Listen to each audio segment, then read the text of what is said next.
1857 साल म्हटलं की आपल्या डोळ्यासमोर उभा राहतो तो स्वातंत्र्य लढा. पण या मोठ्या लढायांच्या पलीकडे देशाच्या कानाकोपऱ्यात अनेक लहान लहान पण तितक्याच महत्त्वाच्या गोष्टी घडत होत्या. आज आपण अशाच एका विसरलेल्या संघर्षाबद्दल बोलणार आहोत. ही गोष्ट कुठल्या राज्याची किंवा साम्राज्याची नाहीये, तर ही गोष्ट आहे हलगली नावाच्या एका छोट्याशा गावाची आणि त्यांच्या अस्मितेसाठीच्या लढ्याची. म्हणजे बघा, हा संघर्ष होता दोन शक्तिशाली गोष्टींमधला. एका बाजूला होती एका समाजाची कित्येक वर्षांपासून चालत आलेली परंपरा आणि दुसऱ्या बाजूला होता एका साम्राज्याचा नवीन कठोर कायदा. ठीक आहे, चला तर मग ह्या कथेच्या मुळाशी जाऊया. आधी हे समजून घेऊ की या संघर्षाच्या केंद्रस्थानी असलेले हे लोक नेमके कोण होते. तर ही गोष्ट घडतीये हलगली नावाच्या एका छोट्या गावात, जे त्या काळी मुधोळ संस्थानाचा भाग होतं. या गावात राहायचा तो बेरड समाज. आता हे बेरड समाज म्हणजे जबरदस्त कुशल शिकारी. त्यांच्याकडे पारंपरिकरित्या बंदुका, काडतूस असायची. पण त्यांच्यासाठी ही शस्त्र म्हणजे फक्त शिकारीची अवजारं नव्हती. अहो, तो तर त्यांच्या पूर्वजांचा वारसा होता, त्यांच्या शौर्याचं प्रतीक होतं, त्यांच्या ओळखीचा एक अविभाज्य भाग होता तो. आणि मग एक अशी घटना घडली जिने त्यांची ही जीवनशैलीच मोडून काढली. पाहूया हा सगळा प्रकार पुढे कसा घडत गेला.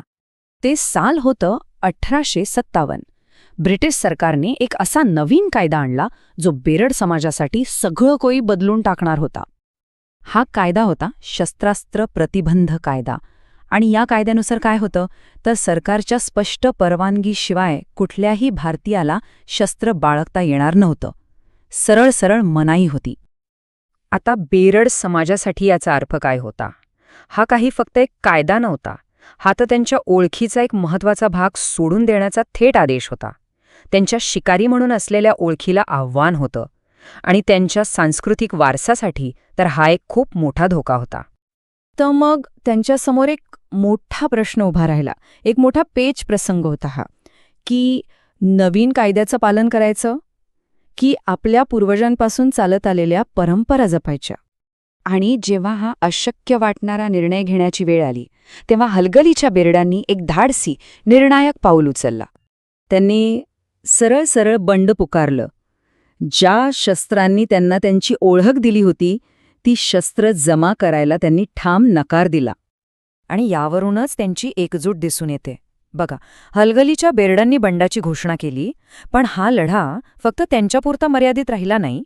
जवळच्या मंटूर गावातले बेरडही सामील झाले. शेजारच्या बोधनी समाजाने त्यांना पाठिंबा दिला. इतकंच नाही तर अलगुंडीचे बेरडही या वाढत्या प्रतिकारात येऊन मिळाले. एका प्रादेशिक बंडाची ठिणगी तर पडली होती, पण लवकरच या ठिणगीला ब्रिटिश साम्राज्याच्या प्रचंड ताकदीचा सामना करायचा होता. ब्रिटिशांची प्रतिक्रिया अर्थातच खूप वेगवान होती.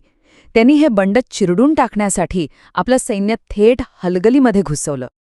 हा जो संघर्ष झाला तो खूपच भीषण आणि पूर्णपणे एकतर्फी होता. बेरड समाजाचा प्रतिकार इतक्या अमानुषपणे चिरडून टाकला गेला. आणि या संघर्षानंतर अनेक बंडखोरांना पकडण्यात आलं आणि त्यांना फाशी देण्यात आली. त्यांच्या या लढ्याचा असा एक दुःखद शेवट झाला. तर थोडक्यात सांगायचं झालं तर काय, हलगलीचा बंड म्हणजे कोणी केलं तर हलगली आणि आसपासच्या गावांमधल्या बेरड समाजाने. का केलं तर 1857च्या ब्रिटिश शस्त्रास्त्र कायद्याला विरोध करण्यासाठी. हा संघर्ष होता त्यांच्या सांस्कृतिक परंपरेचा आणि वसाहतवादी कायद्याचा. आणि परिणाम, हे बंड क्रूरपणे दडपण्यात आलं आणि नेत्यांना फासावर लटकवण्यात आलं. आपल्या ओळखीच्या रक्षणासाठी दिलेला हा एक निकराचा लढा होता, ज्याचा शेवट खूपच दुःखद झाला. आणि हे सगळं आपल्याला एका शेवटच्या विचाराकडे घेऊन जातं.